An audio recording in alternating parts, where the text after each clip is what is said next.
Ny voninahitra dia ho an'Andriamanitra ray zanaka fanahy masina ary ny fiadanany kosa sy ny fahasoavany dia ho arotsany amintsika rehetra. Hanatanteraka izao fandaharana mitondra hery izao isika ko andeha hanomboka izany amin'ny alalan'ny vavaka. Andriamanitra tsara indrindra ny an-danitro, tompo ty anay, misaotra anao izahay no ny tombontsoan'ny fiainana sy ny famonjena izay omenao anay. Koa raha handray ny teninao masina izahay dia aoka ny fanahinao masina no hiasa hamolavola izany hoery aty anatinay, hitondra finoana handraisana fampaherezana. Ny anaratsinao Jesosy Kristy, ilay tompon'ny finoanay sy mpanefa azy no hanonana izany vavaka izany. Amen. Amin'ity anio ity isika dia anohy ny fandinihana ny bokin'ny Hebreo 10 ka ny 420 sy ny 520 no ho vakitsika indray sy ho azavaitsika ary etsika mamaly ilay fanontaniana manao hoe mampaninina ay mo ny nanoloran'ny Kristy ny tenany. Inona ny tokony ataoko manoloana ny fahasoavana mahagaga nentin'ny Kristy nanavitra tao amin'ny ziogany fahotana, nanaisotra ny fahafatesana teo aminy. Bokin'ny Hebreo 10 ny 420 sy ny 520 no ovakitsika. Ny Hebreo 10 ny 5 ka hatramin'ny 17 no nataontsika omaly, kanefa kosa ny hery izay ananany dia tsy lefy fa ny 420 sy 520 kosa no vakitsika. Ary aoka isika hifampandinika hampandroso ny fitiavana sy ny asa tsara, aza mafoy ny fiarahantsika miangona tahaka ny fanaon'ny sasany, fa mifananara kosa maika satria hitanareo fa miatombotra ny andro. Misy toromarika vitsivitsy atolotry ny apôstôly Paoly ampanaoviny antsika ary didin'ny soratra masina sy ny filazantsara mba hiainantsika. Ny anankiray voalohany amin'ireny dia hoe aoka isika hifampandinika. Ilaina indrindra zany ny fiaraha-mihevitra mamolavola ny maha-kristianina ka hieverana ny toetra kristianina, ny tanjon'ny fiainana kristianina ary koa ny fomba fiainana araka ny maha-kristianina. Koa mifampandinia anareo, aoka hifampandinika. Zany hoe ny fanandramana ara-tsoratra masina, ny fanandraman'ny vavaka dia aoka hifanakaloza-kevitra izany mba hitondra fampandrosoana. Aoka zany hialana ny fifampitsikerana, ny fifampiandaniana, fa aoka hifampivondrona, hifanohana ara-kevitra, ara-tsaina ho amin'ny tanjon'ny fiainana kristianina isika. Izany no torohevitra ary ny zavatra hodiniana sy ny lohahevitra hodiniana dia efa voasoritra eto. Misy anankiroa izy ireo. Voalohany, fampandrosoana ny fitiavana. Ny fampandrosoana ny fitiavana, izany no aoka hataontsika kristianina ho vaindohan-draharaha. Hoy Jesosy raha nanafatra ny mpianatra izy, izany no ahafantaran'ny olona rehetra fa mpianatra anareo raha mifankatia. Ka ny fitiavana farafahakeliny dia voafaritra amin'ireto zavatra efatra ireto. Ny fitiavana dia fitsipika iainana. Aoka zany hodiniantsika ny hoe ahoana marina ny fitsipika-piainana kristianina tokony hivelomantsika. Sao dia mivoana ny fitsipika nomen'Andriamanitra antsika izao ataontsika izao dia mifandinika amin'izany fiainana kristianina izany. Ny fitiavana dia ankoatrany hoe fitsipika iainana fa tsy fihetseham-po mandalo fa tena fitsipika iainana. Ny fitiavana ihany koa dia manome ankitso-po, manome ankafaliana. Ny fitiavana manko raha vao tsy manome ankafaliana, manome ampahitsiana dia tsy mety. Tahaka an'ireto anankiroa reto, ny fitiavana dia tsy mila tambony. Ny fitiavana ihany koa nefa dia tsy misy fepetra. Zany hoe alohan'ny zavatra ifandraisana dia tsy asiana fepetra, ary eo arinany ihany koa dia tsy asiana tambony. Izany ny fitiavana. Dia aoka zany ny kristianina hoy Paoly ifampandinika izany toetra mahay mifanolotra ho amin'ny tsara izany. Ny fitiavana ihany koa dia mamonjy araka ny toko sy ny andininy manao hoe mba tsy ho very. Ny fitiavana zany dia tsy hoe ny manome fotsiny, fa mba hitondra fiainana ho an'ny hafa ny fiainanao, mba hitondra famelombelomana ho an'ny hafa ny fisiko, fa tsy ho lasa zavatra mifanohatra amin'ny fiainana sy ny famelombelomana ny fisiny. Ny fitiavana ihany koa dia manana toetra miavaka, dia natao hoe maharitra mandrakizay. Zany hoe tsy lefin'ny toerana ary maharitra amin'ny fotoana rehetra. Dia engany ifampihevitra ny amin'izany toetra ny fitiavana maharitra mandrakizay zany ny kristianina. Ankoatra izay hoe ifampandinika ny ampandroso ny fitiavana, dia ampiana hoe sy ny asa tsara. Dany manko misy fiombonana fa amin'ny zavatra tsy mifanaraka amin'ny sitrapon'Andriamanitra, fa eto dia tsy piana hoe amin'ny tsara. Inona avy no atao hoe tsara? Ny voalohany dia hoe tsara ny zavatra anankiray rehefa mifanentana amin'ny mahasoa atsika ary manaraka ny ara-dalàna, ary izany no rariny. Ny asa tsara izany dia mandeha ao anatin'izany hoe mahakasika fanasoavana ny maha-olona ary tsy mitsipaka ny lalàna.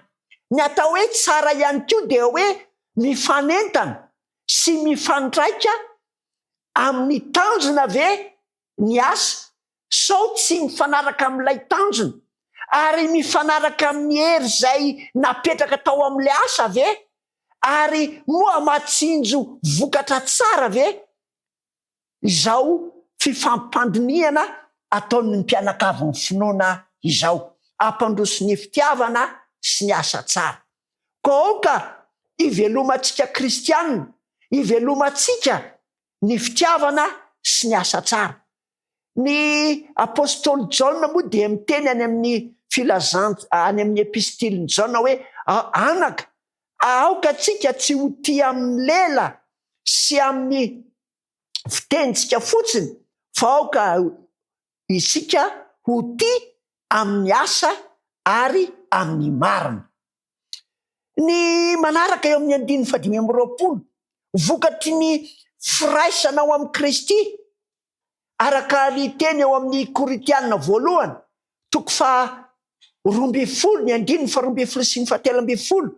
dia nampiraisy ny fitiavana, nampiraisy ny fanahy masina ho tena iray isika, ary izany fampiraisana entin'ny fanahy masina izany no mampikambana atsika ananantsika firaisan-kevitra, firaisa-tsaina, firaisa-po.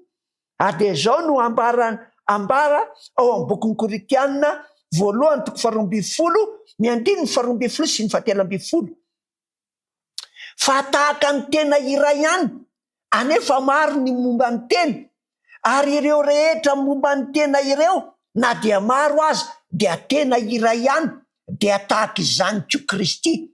Fa fanahy iray no nanaovana batisantsika rehetra ho tena iray, na jiosy na jentilisa, na andevo na tsy andevo, ary isika rehetra dia efa nampisotrona ny fanahy iray. Io firaisanao amin'ny Kristy, firaisanao amin'ny fanahy io zany dia mahatonga antsika ihany koa tsy hifandao na hifanipa-kevitra na hifampisaraka. Ary izay mahatonga ny ity filazana ity manao hoe aza mafoy ny fiarahantsika miangona. Mety misy aton-javatra anaty izay mety ampisaraka ny mpiray fanantenana ny mpiara-mivavaka. Misy koa anton-javatra ivelan'ny fiangonana mahazo ny tena manokana, mahatonga antsika tsy hanompo an'Andriamanitra ao amin'ny fiangonana misy antsika. Ka na antony avy aty ivelany na antony avy ao anaty dia tian'Andriamanitra tsika tsy hahafoy ny fiaraha-mivavaka, ny fiaraha-miangona. Le miangona manko dia ohatrany hoe tafavory no ny antony tsy fantatra, fa le fiaraha-mivavaka no matimatotra kokoa eo amin'ny ara-panahy. Kaoka ere isika anana famatorana ara-panahy, ka na antony avy amin'ny tenantsika na antony avy amin'ny velany dia aoka ho ampileferina ireny fa ny firaisana ao amin'ny Kristy sy ny fifankatiavana eo amin'ny mpiray fanantenana no aoka ho amintsika tsirairay avy. Izany rehetra izany anefa dia mitaiza antsika amin'ilay teny manaraka hoe tahaka ny fanaony sasany fa amin'ny fananara kosa manka, satria hitanareo fa miatombotra ny andro, mifananatra. Zany hoe ny anankiray ny teny amin'ny anankiray, ny anankiray ny teny amin'ny anankiray, dia mifampizaka ny tsara araka ny sitrapon'Andriamanitra, mifananatra. Ary ny anatra dia manoritra ny tokony ho atao sy ny zavatra ratsy tokony atao. Ny anatra dia mamelesona sy fanandramana tsara ho amin'ny fiainana ho avy. Ny anatra dia androsirana ny fanenenana ho avy. Ary ny anatra dia mikendry ny anatrarana ny tanjona. Ary ny tanjona dia tsy inona fa ny fandovana ny fiainana mandrakizay. Ary zany fandovana ny fiainana mandrakizay zany dia raisina amin'ny fiavian'i Jesosy Kristy amin'ny fiverenany fandrony. Ary izany no ambara eto hoe fa miatombotra ny andro. Zany hoe ny fiainantsika mandrakizay, ny fiverenan'ny Kristy andray atsika dia lasa fitaovana manamboatra ny tsy mety aty anatintsika aza hotsika fiainana mandrakizay. Lasa fanefena ny ankehitriny misy atsika zany ny fiavian'i Jesosy Kristy sy ny amin'ny fanantenana zay entiny. Ary izany mahatonga atsika tsy hahafoy ny fiaraha-mivavaka ary mahatonga atsika hifananatra, satria te handova ilay fiainana mandrakizay izay omen'Andriamanitra atsika isika. Andriamanitra ane hitaiza atsika mba hananantsika ireto famendriana araka ny voalaza ny bokin'ny Hebreo 10:7-20 sy 15 ireto izay vakiana eto ampamaranana izao fandarana izao. Ary aoka isika hifampandinika, hampandroso ny fitiavana sy ny asa tsara. Aza mafoy ny fiarahantsika miangona, mivavaka, tahaka ny fanaon'ny sasany, fa mifananara kosa manka, satria hitanareo fa miatombotra ny andro. Andriamanitra ane hatanteraka izany eo amintsika, ka amin'izao tenin'Andriamanitra izao dia mifananatra isika. Amin'izao fampaherezana izao dia miangona miaino ny tenin'ny filazantsara isika, ary dia hifampandinika, hampandroso ny fitiavana sy ny asa tsara. Andriamanitra ane hatanteraka izany amintsika tsirairay avy. Amen. Andehantsika hivavaka, amezantsika izany tenin'Andriamanitra izany. Ray tsara sy masina indrindra ny an-danitro, misaotranao izay no ny tombontsoa ny fahamarinana raisinay avy amin'ny teninao. Mampirisika anay ianao ny hahatonga anay hifampihevitra, hifampandinika, hampandroso ny fitiavana. Aoka tompo malalo ho anananay sy velomanay tokoa izany toetsainy lanitra izany mifampandinika ho amin'ny asa tsara sy ny fitiavana. Ary dia hahatonga anay tsy hafoy ny fiaraha-miangona, ny fanatanterahana amin'ny fiankofana aminao izany, ary dia hahatonga fifandraisana tsara eo aminay samy izahay sy aminao Andriamanitray.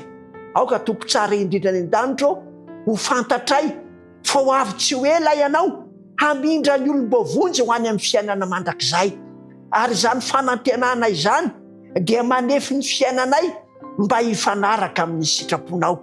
Kaoka tompo malalo ny fanahinao masina no ampitoerinao aty anatinay, azahoanay miazona izany fanantenana izany, azahoanay miaina araka ny fahasoavanao.